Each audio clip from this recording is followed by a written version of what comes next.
સંજેલી તાલુકાના ગરાડિયા ખાતે આદિજાતિ વિકાસ વિભાગ ગુજરાત રાજ્ય હેઠળની Gujarat state tribal education society સંચાલન કન્યા સાક્ષરતા નિવાસી શાળા ગરાડિયા સંજેલીની અંદાજિત 19 કરોડના ખર્ચે બનેલ નવનિર્મિત ઇમારત, હોસ્ટેલ, બિલ્ડિંગ અને સ્ટાફ ક્વાર્ટર્સના લોકાર્પણ કર્યા.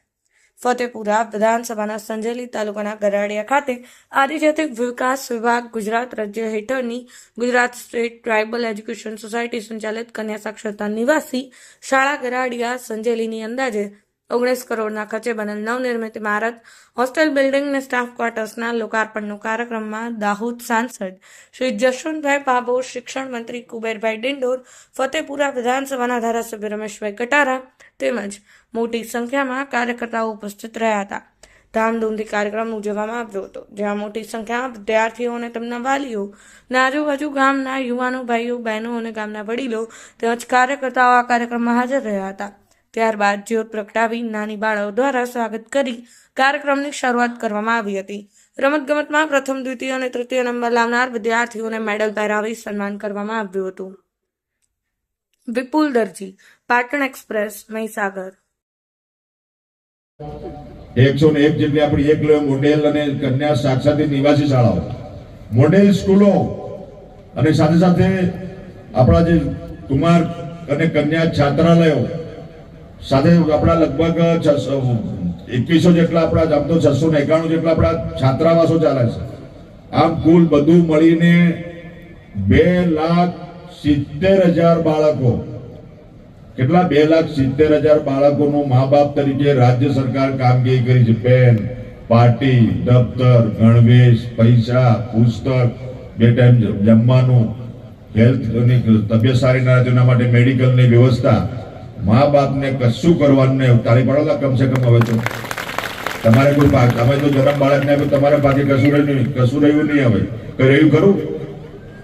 એક દીકરી ઉભી થઈ જાય છે, બરાબર છે ને? હવે જો આગળ મહિનાથી હું અને સ્મિત કુમારજી રોજ દિલ્હીથી વાત કરતા કે ભવન તૈયાર થઈ ગયું છે, ત્યારે ટૂંકા ગાળામાં ડિંડોર સાહેબે તારીખ એકવાર આપી, તારીખ બદલાઈ.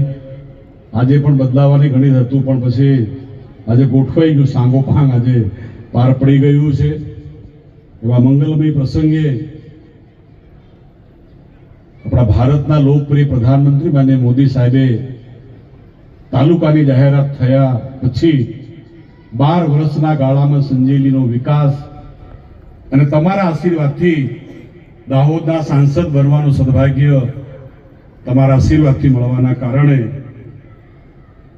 હું 2014માં જ્યારે ઇલેક્શન લડવાયો ત્યારે સંજેલીની વાડીની એકવાર મિટિંગ થઈ હતી અને ત્યારે મારા પર સંજેલી વાળાનો ભરોસો નહોતો કે ભાભોર સાહેબ વાળો આપણું કામ કરશે કે સિંગોળનું ખેત છે. ત્યારે મારે બી જીતવાની ગરજ, એટલે વચન તો આલવું જ પડે. ત્યારે મેં કહેલું કે સંજેલી તાલુકો તમારો દત્તક રાખીએ છીએ, કોઈ ચિંતા કરો નથી, બધા ઓટ તમે આલો. તાળી હવે પડી કરી સમજી ગયા. એટલે અમે લોકો રેલી કરીને, સભા કરીને વોટ્સએપ કરવા વાળા નથી. અમે પણ તમારા ખોળામાં જન્મ્યા, મોટા થયા, તમારા કારણે રાજનીતિમાં ગયા. સંજેલી તાલુકાને શું ખૂટે છે, શું આપણે આપવાનું છે, શું તમારી આશા અને અપેક્ષા છે, એને પૂર્ણ કરવા માટે લગાતાર તમારા આશીર્વાદથી કામગીરી કરી રહ્યા છે. ત્યારે કદાચ સંજેલી તાલુકો બનતો નથી. રમેશભાઈ વાત સંજેલી તાલુકો થઈ ગયો.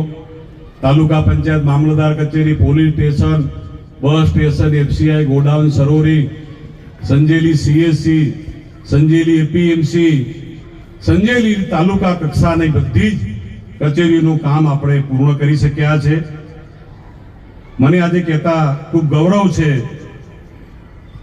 કે છેલ્લા 10 વર્ષથી કેન્દ્ર સરકારમાં હોવાના કારણે સંસદ તરીકે અને ભારત સરકારના જનજાતિ મંત્રી જ્યારે બન્યા એ વખતે ભારતના પ્રધાન